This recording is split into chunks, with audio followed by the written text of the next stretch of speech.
Good morning, afternoon, and evening. Today we have Jonathan Zuck, Atlarge chair, who will be talking to us about the policy process and what Atlarge is all about. He will be taking us on his journey about the policy process in ICANN. And please feel free to ask the questions. House rules. Please unmute your mic if you are not speaking. You can have your questions in the chat box, or you could raise your hand and you will be given the slot. So Jonathan, please speak to our fellows. We have eight fellows, I think eight fellows, and they are from different groups, and they would want to learn more about policy and your experience about how you started with the ICANN community and what you are doing with the CPWG and at large. Jonathan. Thanks. Can you hear me all right? Yes, loud and clear. All right, perfect. Thanks, and thanks for having me on board, and hello to all of you here in the Fellows Program. Um, My name is Jonathan Zuck, and I'm currently serve as the chair of the At-Large Advisory Committee, which is the part of the ICANN community designated to represent the interests of individual end users in DNS policy. So that's sort of what we're charged with, is trying to keep track of the implications of policy development on end users. It's I began life in ICANN in 2005 when I was running a trade association of small software companies, and at that time I became part of the intellectual property constituency, whose charge, as you might imagine, is to try and develop policy within ICANN that best protects intellectual property, in particular trademark and copyright policy. And then when I retired from the trade association, I made the switch over to the at-large community to really focus on the interests of end users. And so I've had a lot of experience in policy development within ICANN for a lot of years, from a lot of different perspectives, a lot of different angles. And um, the at-large work has been the last, I don't know, 6 years, I guess, something like that. 6 years, 7 years maybe. So when I first joined the at-large community, Alan Greenberg was the chair, and he put me in charge of consolidating the policy activities of the at-large community into a single committee, and to try and make the most of that, because they had a series of committees that had all begun to kind of flounder, and so we were trying to add a little bit of rigor to the policy work of the at-large community, and that led to the formation of the consolidated. That's why it's called consolidated, because it used to be several committees. The Consolidated Policy Working Group, and so that group is focused on policy with a capital P. Sometimes the word policy gets thrown around in different contexts. In this particular context, we're talking about policies being developed around the DNS as part of the GNSO, or the Generic Names Supporting Organization. I don't know how much of all this you've heard, so I apologize if it's repetitive or redundant. But the GNSO is really responsible for um, policy development around the DNS itself, and that's distinguished from internal policies, like how to appeal a board ruling or something like that, is an internal ICANN policy, which I'll call like little p policy. But big P policy is DNS policy, and that is developed inside of GNSO, who eventually makes recommendations to the board, and the board ends up having the final decision on that policy development. And so what's interesting is the GNSO is made up of a number of different constituencies, including the contracted parties, the registries and the registrars, business interests, intellectual property interests, ISP interests, and even nonprofit interests in the form of the NCSG and NPOC, and the nonprofit operating community. And what's missing from that group of constituencies are two voices. One is the Governmental Advisory Committee, and the other is the At-Large Advisory Committee. So those two voices, the governments and the end users, have been set up as advisory committees as opposed to constituencies within the GNSO. So to some extent, we're sort of outsiders, observers of that policy development process, but we're empowered with making advice directly to the board the same way the GNSO does. So we have, in a sense, less operational control over policy, but the potential to have more as much impact as the GNSO through the advice process. And the GAC, in many respects, has some bylaw mandated additional guarantees that the board has to listen to the points that they make. So they have the possibility to have equivalent power to the GNSO as well through the advice process. So one of the things that came up a lot was that the GNSO would spend a lot of time developing policy for the DNS. And sometimes these work groups could work for a year, 2 years, 3 years before they came up with their policy recommendations. And then the at-large and the GAC would sort of swoop in with their advice at the very end of that process, rather than making inputs into it along the way. So one of the first things that we did inside of the CPWG was also turn it into a committee that managed the volunteers from the at-large community participating in GNSO policy development. Because those work groups are open, even though we're not officially a constituency of the GNSO, we have the right to send people to their meetings and get them to participate directly in the policy development processes. That's what we've been doing more and more of, is trying to get our input into the process earlier and along the way, rather than waiting until the very end and saying, no, no, no, you didn't get this right. So that's sort of the big transition that we went through in the last few years, is more direct, timely participating along the way of the policy development process in the work groups that are developing policy, so that our voice is heard earlier, more often, more consistently, and we're able to participate in compromises as well. So in other words, if there's a position we've taken that's untenable or needs to be modified, then those volunteers can come back to the Consolidated Policy Working Group, describe the problem or the challenge that they're facing within the work group, and we can work together to empower them and to develop new positions, compromise positions, new talking points, whatever it may be, to send them back into that work group, armed with better information, a compromised position, et cetera, so that they can continue to participate actively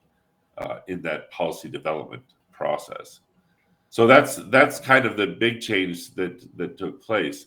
That we've come to view advice as a tool of last resort. In other words, the only time we're really trying to give advice to the board is if we really feel strongly that the points we made weren't heard or weren't incorporated enough into the policy as it was developed. But if we're successful, then our engagement in the normal policy development process should be sufficient for our voice to be heard, should be sufficient for us to help drive compromise, so that we really minimize the frequency with which we're generating advice at the last minute, much to the disappointment of the GNSO that's been working for several years. So that was a big change, is de-emphasizing advice and instead emphasizing direct participation in the policy development processes around ICANN. And as the Consolidated Policy Working Group grew, so did the issues that it tackled. And there started to be a category of policies that were more of these internal policies, like I said, like appeals processes or voting practices or meeting, internal reviews, things like that are not directly DNS policies, but are just sort of ICANN policies, and have to do with the at-large relationship with the rest of the organization. And so just a couple of years ago, we branched off a part of the CPWG to create the Operations Finance and Budget Working Group of the at-large community, whose job it is to tackle these other types of internal policies, non-DNS policies related to ICANN, so that we're rigorously participating in those things as well. The budget, for example, how the money gets spent, all those kinds of things are discussed within the OFB working group. And the OFB working group has been coming along over time and has fairly recently become a weekly group, just like the CPWG. It used to be monthly, and then it was bi-monthly, and now it's weekly, just like the CPWG, because there's many things that are going on inside of ICANN in terms of its organization, in terms of its readiness for some international issues, such as WSDS plus 20 that's coming up, that question the viability of the multi-stakeholder model itself. So those kinds of things are discussed within the OFB working group. So that was sort of my job, was to manage that committee. And then when I was elected onto the ALAC itself from Niralo, then the then chair of the ALAC, Maureen, made me the vice chair for policy. And so we continued to develop these uh, discussions. And in fact, that's when I built the course on policy development from an at-large perspective. In other words, how does policy get developed inside of ICANN if you're from the at-large? So presumably you've been through that course, and that basically came out of me, was that course on policy development.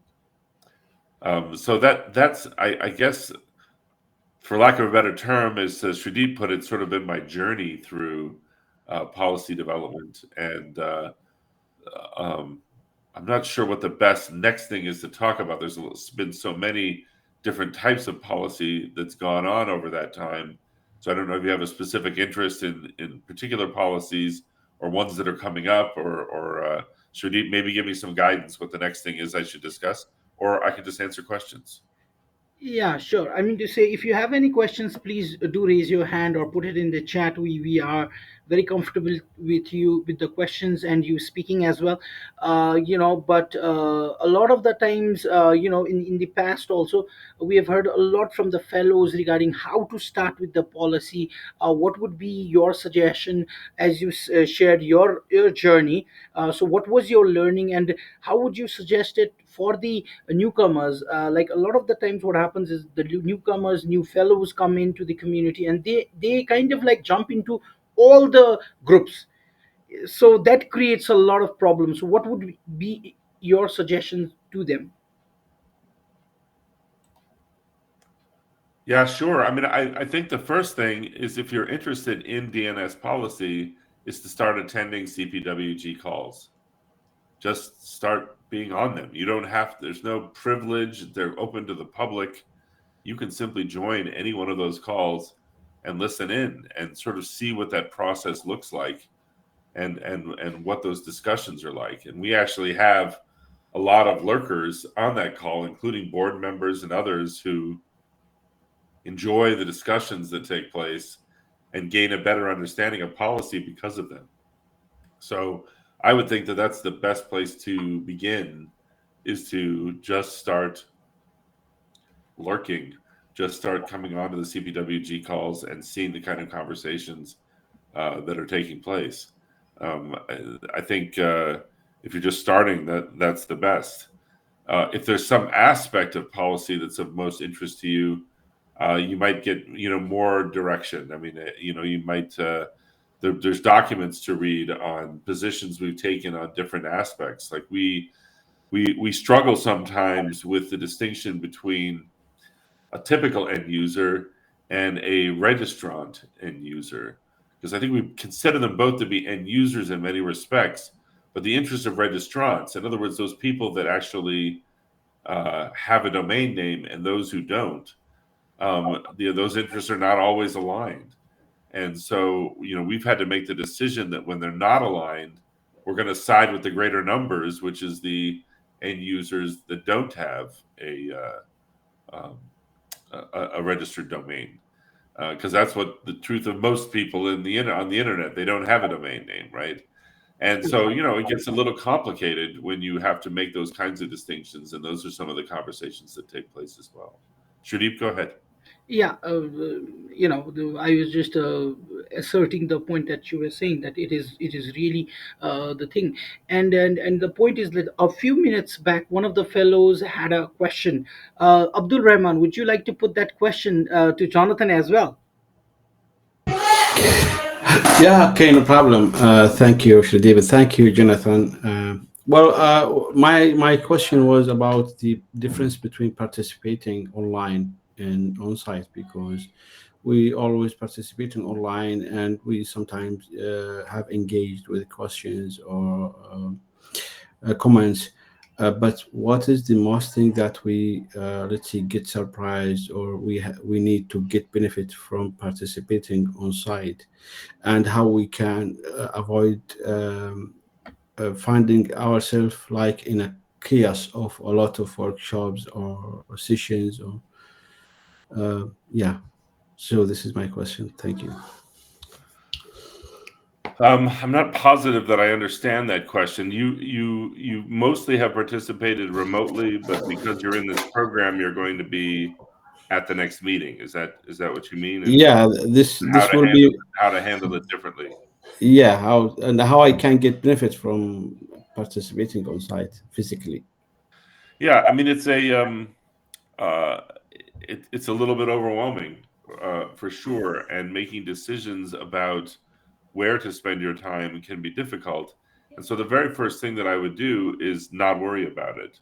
In other words, any meeting you sit in on will be useful for you to watch and listen to and learn from.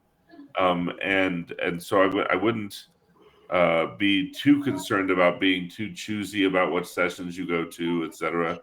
Because you're mostly going to be listening. You're mostly going to be trying to follow a discussion that's taken place.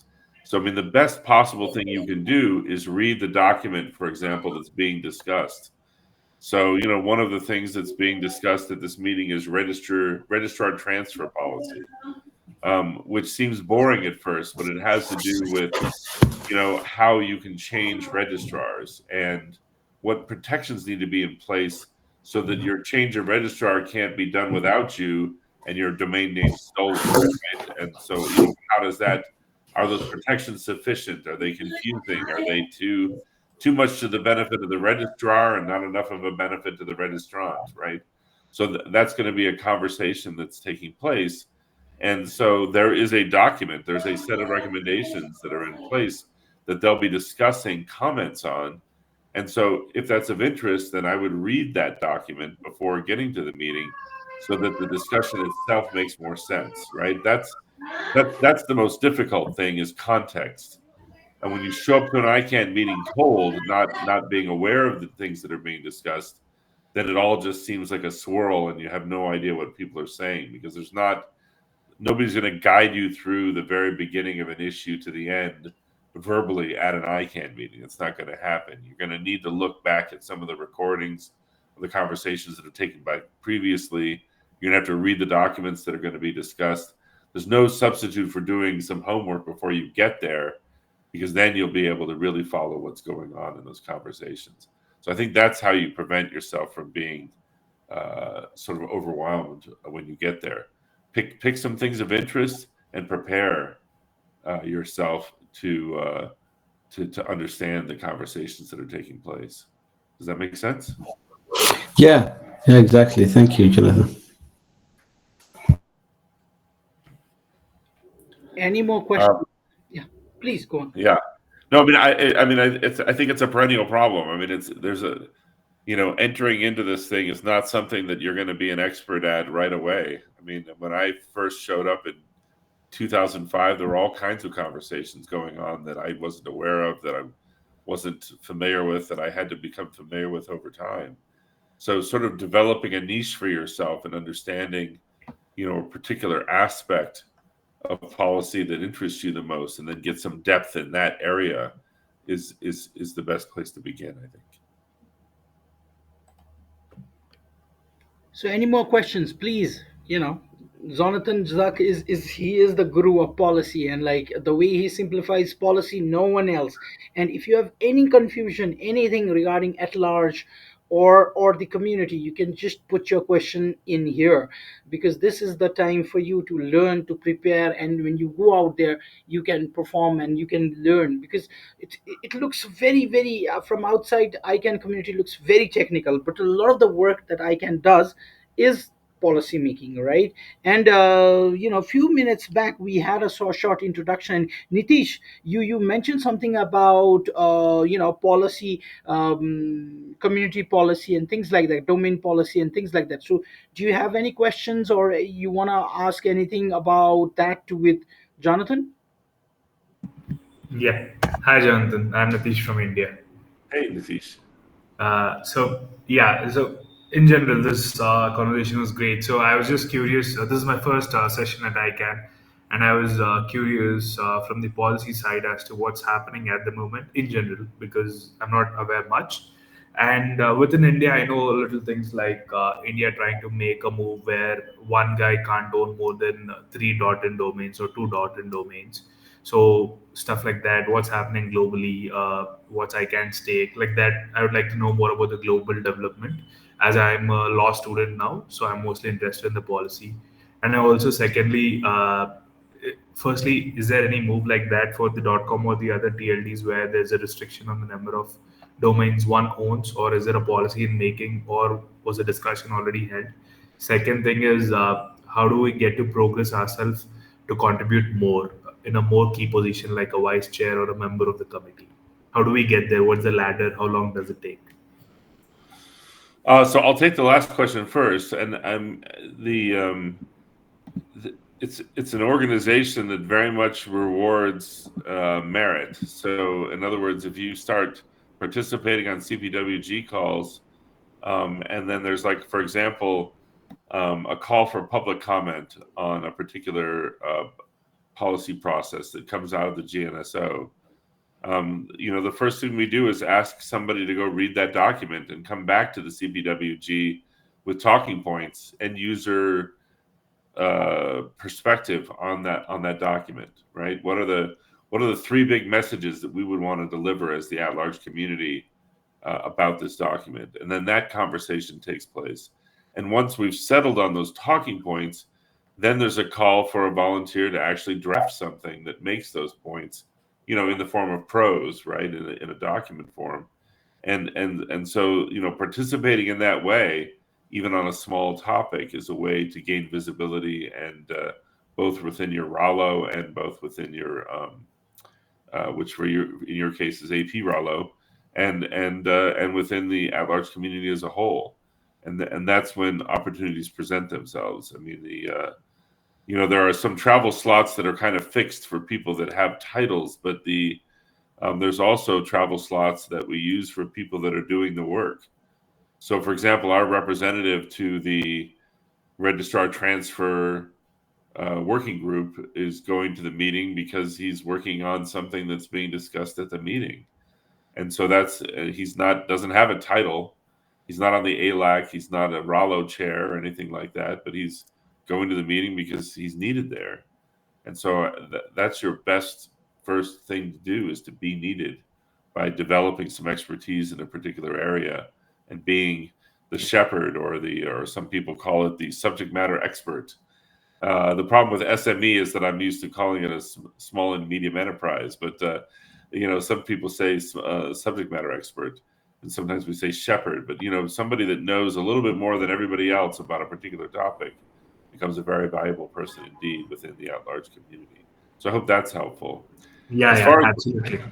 as far as what's going on generally, what's dominating uh, policy at the moment is the upcoming next round of allowing people to apply for new strings. And so what does that look like? What are the safeguards that are in place to prevent that from causing more trouble than it helps? How do we help those that are economically disadvantaged from participating in that program? Can we get some registries, some applicants for strings outside of the usual suspects, right, around the world, and underserved regions and communities? So there's a lot of conversations going on right now about that next round and what that should look like. And there's a lot of different aspects of that discussion. So I would say that that's what's dominating ICANN debate right now.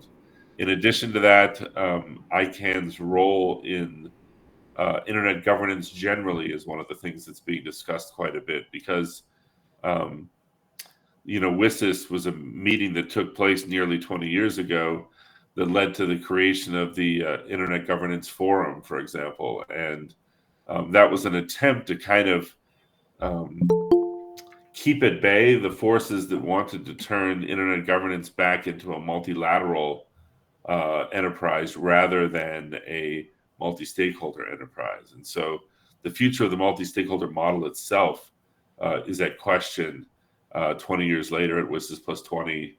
And so there are definitely conversations that are going on about, how should ICANN as an organization or how should ICANN volunteers participate in those greater internet governance discussions that are taking place outside of ICANN, and what role can we play there?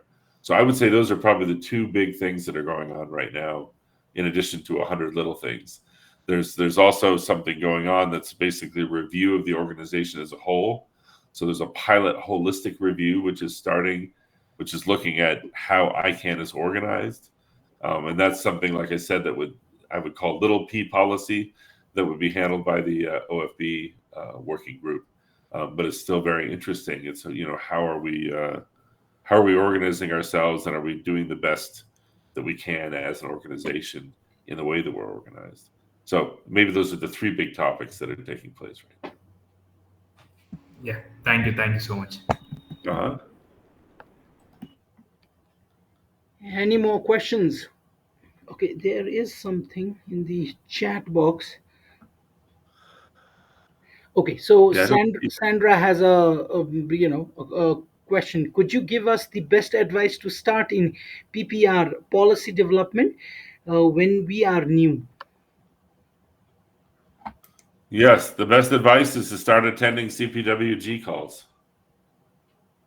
That's the best advice I can. Start attending them, and then read the documents that are part of the policy being discussed, and begin to participate directly in those conversations. And when you feel ready, volunteer to be the person that reads the document and comes back to the group with some talking points. That's the progression, and that's the best way to spend your time, I believe. Any more questions? As Thank you we, very much, Jonathan. yeah. Of course, Sandra. Okay, Abdul Rahman. Yeah, I just have a small question.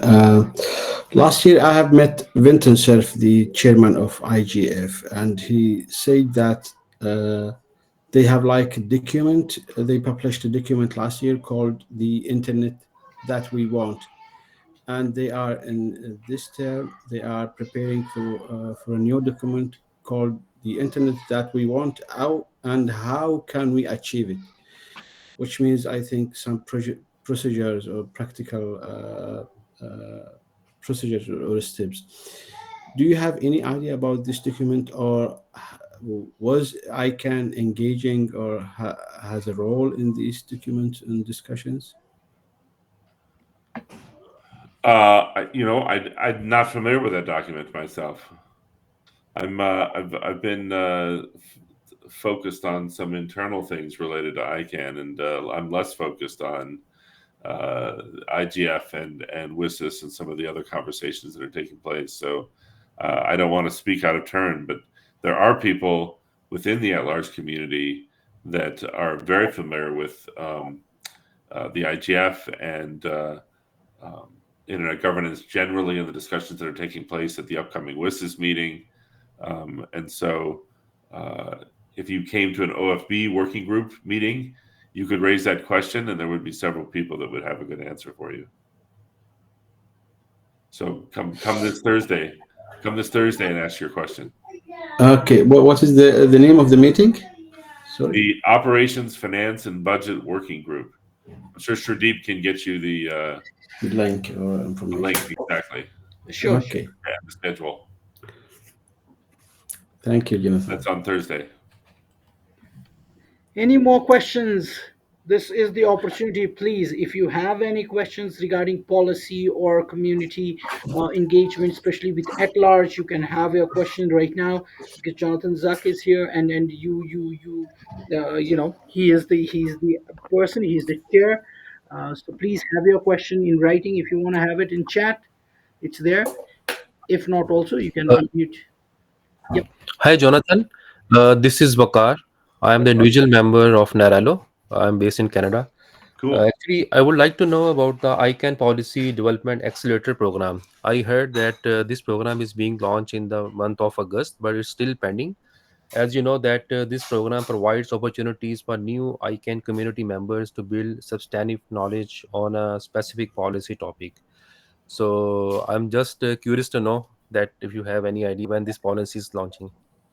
I can take that question away and come back with an answer. I don't know. The person that I was most familiar with being a part of that program was recently laid off from ICANN. So I don't think that means that program is in trouble, but it means that my knowledge of it is more limited than it was before.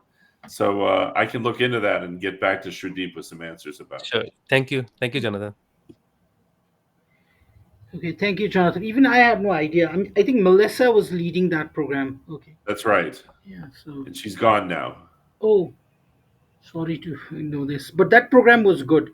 So I hope they will continue the program. But let's see. Me too. And I just haven't checked on it. I Right. It was was really doing good. some other Yeah. things that also when she left. So I need to figure out what the state of those are as well. Okay. So, we are at the last hour, and we would like to get some of the tips, as you have already mentioned. If you are interested in the policy, join the CPWG. Come prepared, read the documents, just like that. Even the ICANN meeting, the schedule is there. You come out, come prepared, ask questions, and then you meet out with the community. What would be your few suggestions, especially to newcomers, about how they should come, what should their understanding be, and what should be their strategy, especially with the engagement of the at large? At the meeting, you mean? Right. Yeah, I mean, I think that if you go through the schedule, you'll start to see the characteristics of the meetings that are going on. And so if you're interested in policy, then I would recommend coming to our CPWG meeting that's taking place during the ICANN meeting. And I would recommend sitting in on some GNSO discussions about policy as well, because you'll see sort of how policy gets made. I sometimes make a comparison to the legal system. At least here in the United States, if there's a court case and there's two sides to the court case, but there's implications for a third party that aren't part of the case, but that the results could affect them, they can sometimes file a brief with the court as well, and they call that an amicus brief, a friend of the court brief. But what it really is the "don't forget about me" brief, right? That says, "Hey, make sure that when you resolve this dispute between these two companies, that it doesn't have negative consequences for me, who's not a part of this, right?" And so that's called an amicus brief.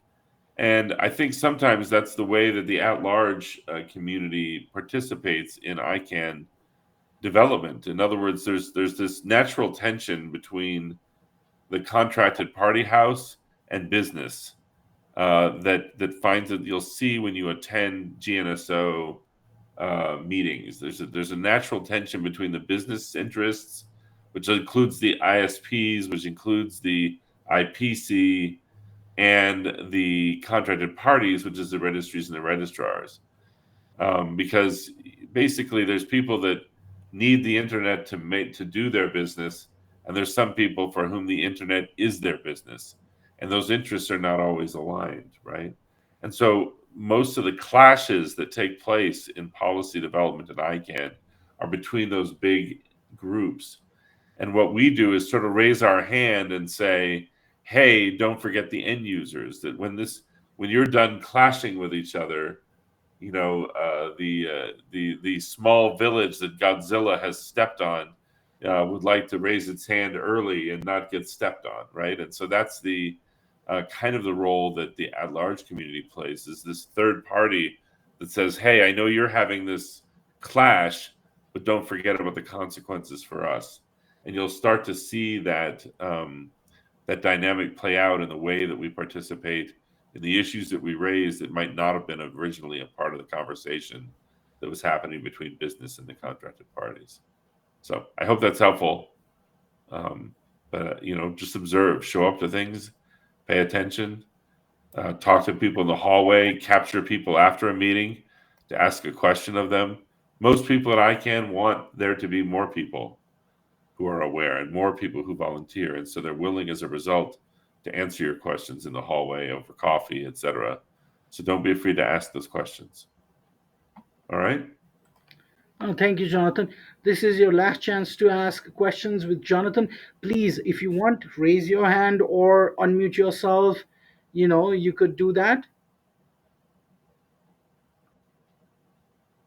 And we'll have a meeting. We'll have a meeting with you at the ICANN meeting. So that'll be another opportunity. I Right, guess. right. The all of them are fellows. So a few of them are new next geners, and all of them are fellows. So thank you, Jonathan, for enlightening us with your knowledge and with the good My suggestions. pleasure. Thank you all for joining in. I would like to officially end the call, and thank you, Jonathan, and thank you to all the participants. Thank you for joining in. I will officially shut down Thank the you. call. Thank you. Thank you. Thank Thank you, you. Have a Jonathan. nice day. Thank you. Thank you.